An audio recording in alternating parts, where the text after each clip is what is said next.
집을 방문한 뒤 그 친구를 보는 시선이 조금 달라진 적은 없으신가요? 분명 오랜 시간 함께 웃고 떠들던 친구였습니다. 가깝다고 믿었기에 집이라는 사적인 공간을 열고 들어섰습니다. 그런데 이상하게도 집 안 풍경 하나하나가 내가 몰랐던 그 사람의 내면을 드러내는 듯 보이곤 합니다. 책장의 책들이 말해주는 취향, 부엌의 정리 상태가 말해주는 성향, 심지어 집안의 분위기가 전하는 그 사람의 생활 태도까지 그제야 깨닫습니다. 우리가 친구로 지내며 나눴던 대화와 웃음은 결국 밖에서 만나는 그 사람의 일부였다는 것을요. 집이라는 공간은 그보다 훨씬 깊고 사적인 세계입니다. 그래서일까요?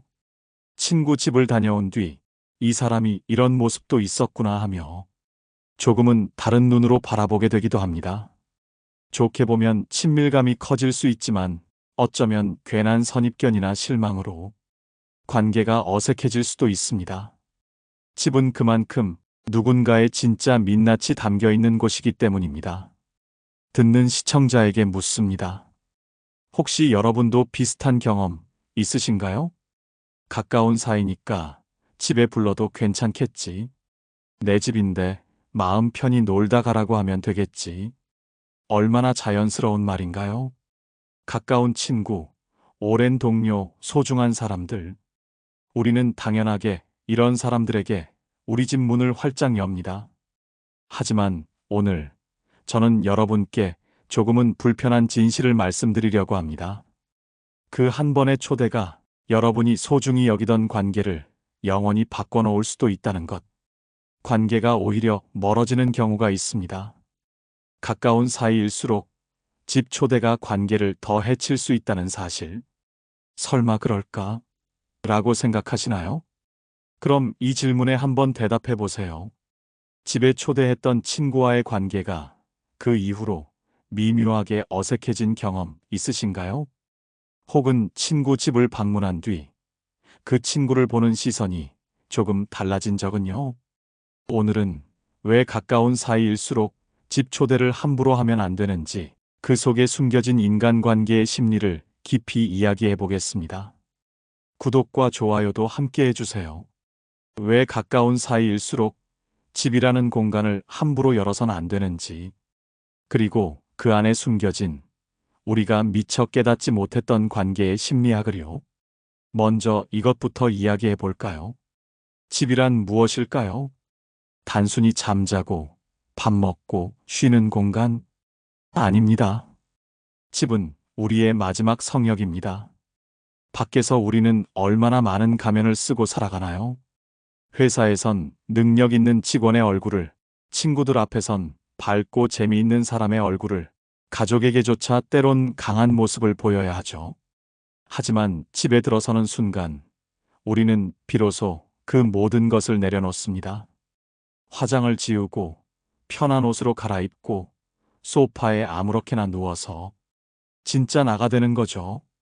그런데 누군가를 집에 초대한다는 건 그 가장 날 것의 나를 보여주겠다는 뜻입니다.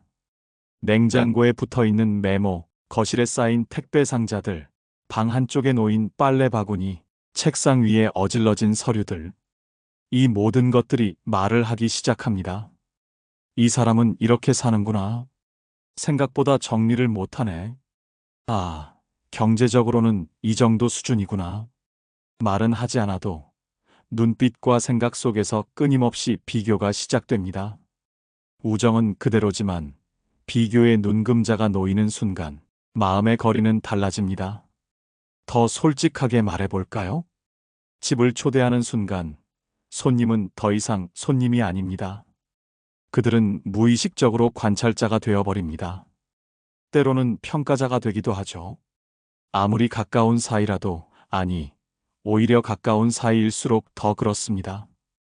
왜일까요? 가까운 사람일수록 우리는 더 많은 것을 기대하고 더 많은 것을 비교하기 때문입니다. 나보다 집이 넓네. 생각보다 살림살이가 괜찮네. 이런 취향이었어? 이런 생각들이 머릿속을 스쳐 지나가는 순간 관계의 순수함에는 작은 균열이 생기기 시작합니다. 제 친구 이야기를 하나 들려드릴게요.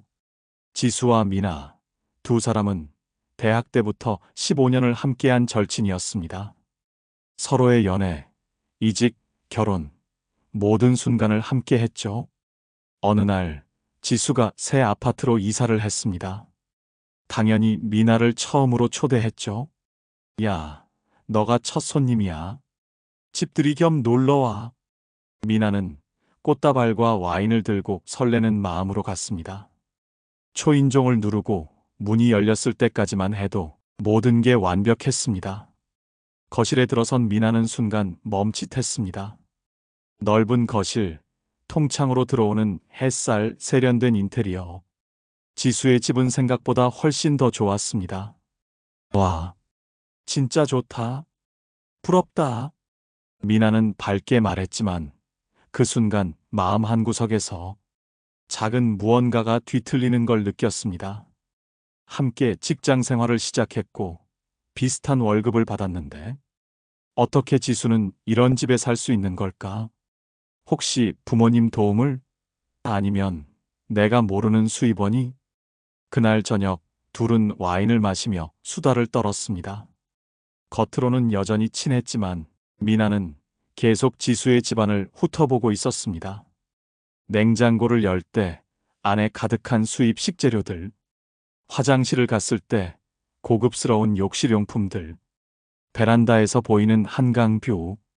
그날 이후 미나는 지수에게 연락할 때마다 이상한 감정이 들었습니다. 부러움? 시샘? 아니면 거리감? 정확히 뭔지는 몰랐지만 뭔가 달라진 게 분명했습니다. 지수도 느꼈습니다.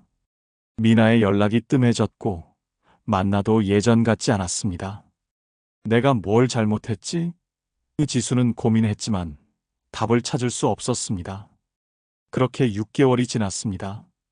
15년 우정은 서서히 식어갔고 이제 둘은 1년에 한두 번 만나는 사이가 되어버렸습니다. 무엇이 잘못된 걸까요? 지수가 나쁜 사람인가요? 미나가 질투심이 많은 건가요? 아닙니다. 이것은 인간 심리의 자연스러운 메커니즘입니다.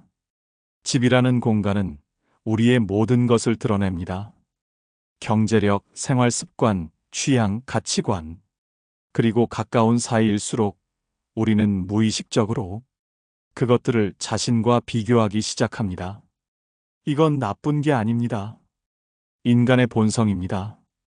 하지만 그 비교가 관계의 균열을 만든다는 것, 그것이 우리가 직면해야 할 불편한 진실입니다. 왜 이런 일이 벌어질까? 첫째, 집은 비교의 무대가 되기 쉽습니다. 인간은 본능적으로 환경을 비교합니다. 집의 크기, 인테리어, 가구, 생활 습관, 무의식 중에 상대와 나를 저울질하게 됩니다. 둘째, 집은 경계의 상실을 불러옵니다.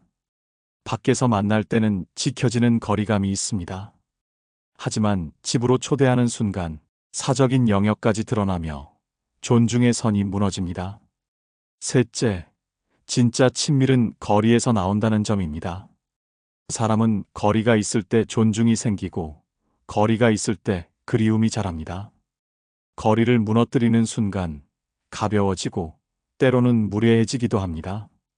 철학자 쇼펜하우어는 이런 비유를 남겼습니다. 인간관계는 고슴도치와 같다. 너무 가까이 가면 서로를 찌르고 너무 멀면 외로워진다. 집 초대는 바로 이 너무 가까이에 해당합니다. 자, 이제 좀 더 깊이 들어가 볼까요?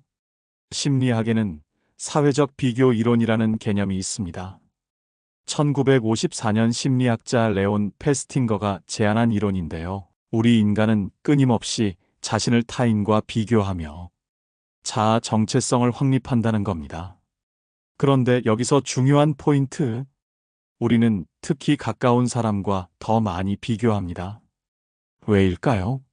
먼 사람은 비교 대상이 안 됩니다. 연예인이 호화저택에 산다고 해서 우리가 상처받나요? 아니죠. 그 사람은 원래 다른 세계 사람이니까 하고 넘어갑니다. 하지만 내 친구, 내 동료, 나와 비슷한 조건에서 시작한 사람이 나보다 나은 삶을 살고 있다는 걸 발견하면 그때 우리는 흔들립니다. 프랑스 철학자 시몬 베요는 이런 말을 했습니다. 진정한 친밀함은 적절한 거리에서만 가능하다. 무슨 뜻일까요? 나무를 생각해 보세요. 너무 가까이 가면 나무 전체가 보이지 않습니다. 나무 껍질의 거친 질감, 벌레 먹은 자국, 보고 싶지 않았던 부분까지 다 보이죠. 하지만 적당한 거리에서 보면 나무의 아름다운 전체 모습, 햇빛에 반짝이는 나뭇잎들, 그 나무가 주는 위안과 평화로움만 느낄 수 있습니다. 관계도 마찬가지입니다. 너무 가까이 다가가면 보고 싶지 않았던 것들이 보이기 시작합니다. 그리고 그 순간 그 사람에 대한 우리의 이상화된 이미지가 깨집니다. 집은 가장 노골적으로 진짜 모습을 드러내는 곳입니다. 카페에서 만날 때는 잘 차려입고 나가죠. 식당에서는 메뉴를 신중하게 고르고 예의 바르게 행동합니다. 하지만 집에서는 머리도 안 감고 화장도 안 하고 편한 복장에 가장 날것의 모습으로 있습니다.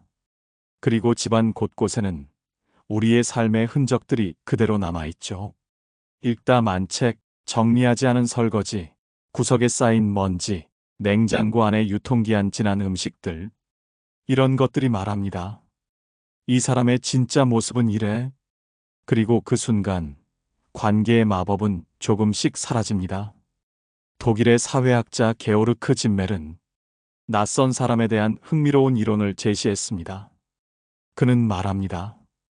인간관계에서 가장 중요한 것은 거리감의 유지라고. 완전히 하나가 되어버리면 개인성이 사라집니다. 너무 멀어지면 관계가 단절됩니다. 진정한 친밀함은 그 사이 절묘한 거리감 속에서 꽃핍니다. 집을 함부로 여는 것은 그 절묘한 거리감을 스스로 무너뜨리는 행위입니다.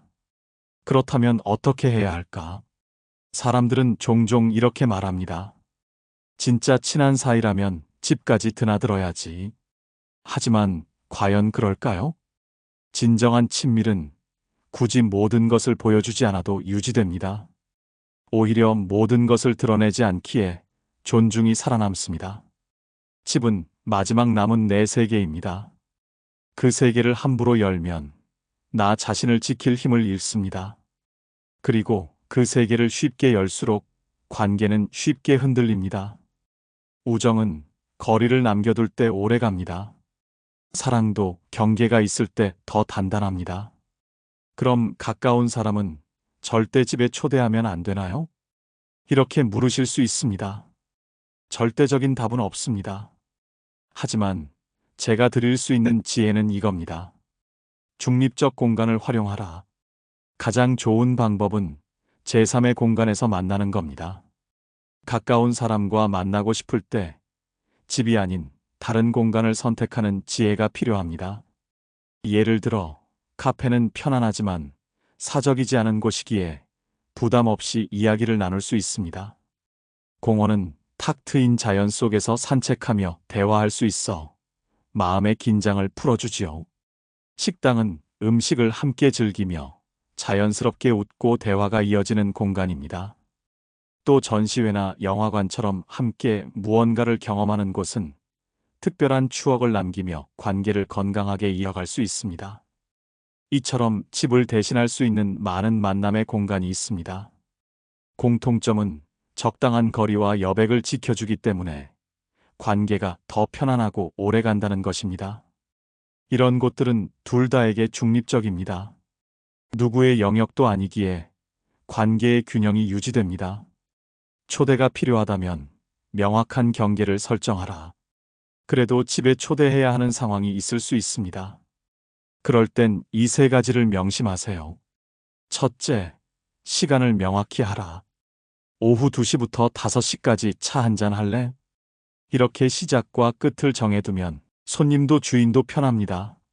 무한정 머무는 것보다 짧고 강렬한 만남이 관계를 더 건강하게 유지합니다. 둘째, 사적인 영역을 최소화하라. 집 전체를 보여줄 필요는 없습니다.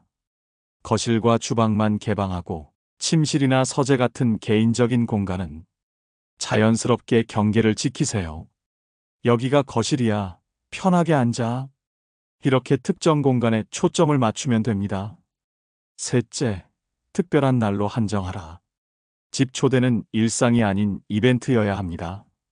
생일, 집들이, 특별한 축하. 이런 명확한 이유가 있을 때만 초대하세요. 그냥 심심해서 우리 집 올래? 이런 일상적 초대가 반복되면 경계는 무너지고 관계는 희석됩니다. 자신만의 성역을 지켜라. 이건 단순한 팁을 넘어선 삶의 철학입니다. 우리 모두에게는 아무도 침범할 수 없는 자기만의 성역이 필요합니다. 그것이 물리적 공간일 수도 심리적 영역일 수도 있습니다. 집은 그 성역의 가장 구체적인 형태입니다.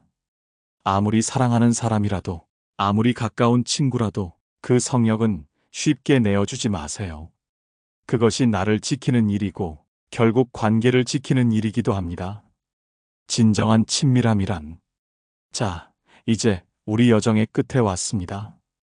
오늘 우리가 함께 나눈 이야기의 핵심은 무엇일까요? 우리는 종종 가까우니까 괜찮겠지라며 집을 내어주곤 합니다. 하지만 그 순간부터 관계의 균형이 무너지고 예상치 못한 불편함과 비교가 스며들기 시작합니다. 진짜 가까운 사이라면 굳이 집안을 보여주지 않아도 서로의 마음을 잘 압니다. 친하다는 이유로 쉽게 집에 초대하다 보면 오히려 관계가 흔들릴 수 있습니다. 이것은 냉정한 말처럼 들릴 수 있습니다. 사랑하는 사람들에게 문을 닫으라니 얼마나 쓸쓸한 이야기인가요? 하지만 제가 말씀드리고 싶은 건 그게 아닙니다. 진정한 친밀함은 모든 것을 보여주는 데 있지 않습니다. 오히려 그 반대입니다. 진정한 친밀함은 모든 것을 보여주지 않아도 서로를 신뢰하고 존중하는 데 있습니다. 생각해 보세요. 가장 아름다운 관계는 상대의 모든 약점을 알면서도 사랑하는 관계가 아니라 서로의 불완전함을 존중하며 적절한 거리를 유지하는 관계입니다. 일본에는 마라는 아름다운 개념이 있습니다.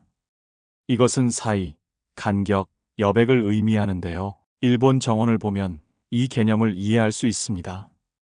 돌과 돌 사이의 공간, 나무와 나무 사이의 여백, 그 비어있음이 오히려 정원을 더욱 아름답게 만듭니다.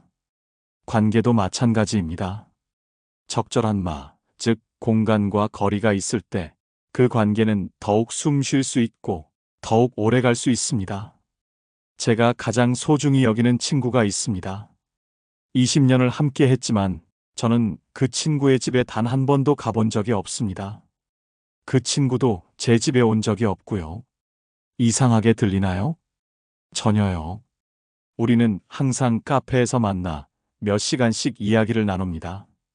서로의 깊은 고민을 나누고 인생의 중요한 순간들을 함께 합니다.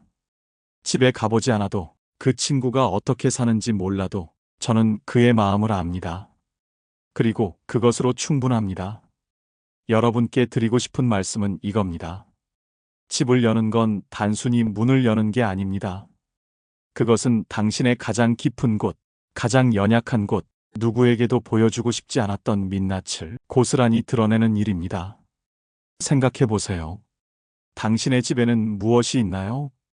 아침에 급하게 나가느라 개지 못한 이불, 싱크대에 쌓인 어젯밤의 설거지, 화장대 위에 어질러진 화장품들, 책상 한쪽에 방치된 미뤄둔 일들의 흔적. 이것들은 그냥 물건이 아닙니다. 이것들은 당신의 삶 그 자체입니다. 당신이 어떤 하루를 살고 있는지, 무엇에 지쳐 있는지, 어떤 것들을 포기하고 있는지를 무언으로 증언하는 증거들입니다. 그리고 누군가 그것을 보는 순간 당신은 더 이상 보여주고 싶은 나가 아닌 있는 그대로의 나가 됩니다. 그것은 때로 자유일 수 있지만 때로는 감당하기 어려운 노출이 되기도 합니다. 더 깊이 들어가 볼까요? 왜 우리는 집이라는 공간을 이토록 신중하게 지켜야 할까요? 그것은 바로 완벽하지 않은 나를 타인이 어떻게 받아들일지 모르기 때문입니다. 우리는 밖에서 최선을 다해 괜찮은 사람으로 보이려 노력합니다. 단정한 외모, 밝은 미소, 안정적인 모습. 하지만 집에 돌아오면 그 모든 갑옷을 벗어던집니다. 그리고 그 벗겨진 모습을 보여준다는 것은 상대에게 엄청난 신뢰를 요구하는 행위입니다. 내 이런 모습을 봐도 날 여전히 존중해 줄 거지? 내가 생각보다 정리를 못해도 괜찮을까? 내 경제적 수준을 알게 되어도 우리 관계는 변하지 않을까? 이런 무언의 질문들이 공기 중에 떠다니기 시작합니다. 그리고 안타깝게도 많은 경우 그 대답은 우리가 원하는 것과 다릅니다. 여기 역설이 있습니다. 진짜 가까운 사이라면 굳이 집안을 보여주지 않아도 서로의 마음을 더 잘 압니다. 제가 어떤 집에 사는지 몰라도 당신은 제가 힘들어할 때를 압니다. 제 거실이 어떻게 꾸며져 있는지 몰라도 당신은 제 취향을 이해합니다. 제 냉장고에 무엇이 있는지 몰라도 당신은 제가 무엇을 좋아하는지 압니다. 진정한 삶은 물리적 공간을 통해 오지 않습니다. 그것은 함께 나눈 대화, 서로 주고받은 위로, 힘들 때 건네진 따뜻한 말 한마디, 그런 보이지 않는 순간들의 축적에서 옵니다. 때로는 보지 않는 것이 관계를 더 아름답게 지켜줍니다. 보지 않는 것은 무관심이 아닙니다. 그것은 존중입니다. 나는 내 집이 어떻든, 내가 어떻게 살든, 그것과 상관없이 너라는 사람을 존중해. 이것이야말로 가장 고귀한 사랑의 형태입니다. 조건 없는 수용, 판단 없는 이해, 비교 없는 공감. 이런 것들은 모든 것을 다 알 때가 아니라 적절히 모를 때 더 잘 유지됩니다. 알지 못하는 것은 무지가 아니라 지혜입니다. 한 폭의 수채화를 떠올려 보세요. 가까이 가면 물감이 번진 자국, 붓질에 거친 흔적이 보입니다. 하지만 몇 걸음 물러서면 그 모든 불완전함이 모여 하나의 완벽한 그림이 됩니다. 당신의 친구도, 당신의 사랑하는 사람도 마찬가지입니다. 너무 가까이서 보면 불완전함만 보입니다. 하지만 적절한 거리에서 보면 그 사람의 전체적인 아름다움이 비로소 눈에 들어옵니다. 그리고 그 아름다움은 집안의 어떤 인테리어보다, 어떤 물건보다 훨씬 더 소중하고 영원합니다. 그것은 신중해야 합니다. 당신의 가장 연약한 모습을 보여주는 것은 엄청난 용기가 필요한 일이지만 동시에 관계에 되돌릴 수 없는 변화를 가져올 수 있습니다. 그러니 천천히, 신중하게 정말 그럴 만한 가치가 있는 관계인지 깊이 생각해 본 후에 결정하세요. 당신의 집을 보지 않아도 당신을 진정으로 사랑하는 사람은 당신의 마음을 이미 알고 있습니다. 오늘 이 시간 이후 여러분의 관계를 한번 돌아보세요. 혹시 너무 가까이 다가가려고만 했던 건 아닌지, 혹시 모든 것을 보여주려고 애썼던 건 아닌지, 때로는 한 걸음 물러서는 것이, 적절한 거리를 유지하는 것이 그 관계를 영원히 지키는 방법일 수 있습니다. 당신의 집은 당신의 성역입니다. 그것을 지키세요. 그리고 그렇게 함으로써 당신의 소중한 관계들도 함께 지켜나가세요. 가장 아름다운 우정은 함께 있되 간섭하지 않고 가까이 있되 침범하지 않는 것입니다. 여러분의 모든 관계가 그런 아름다운 거리감 속에서 오래오래 빛나기를 바랍니다. 혹시 떠오르는 사람이 있으신가요? 가까운 사이일수록 집 초대를 한 번 더 생각해 보시길 권합니다. 관계를 지키는 지혜, 그것은 때로 거리를 두는 용기에서 시작됩니다. 오늘 영상이 마음에 닿으셨다면 좋아요와 구독으로 함께 걸어가 주세요. 댓글로도 여러분의 이야기 남겨주세요.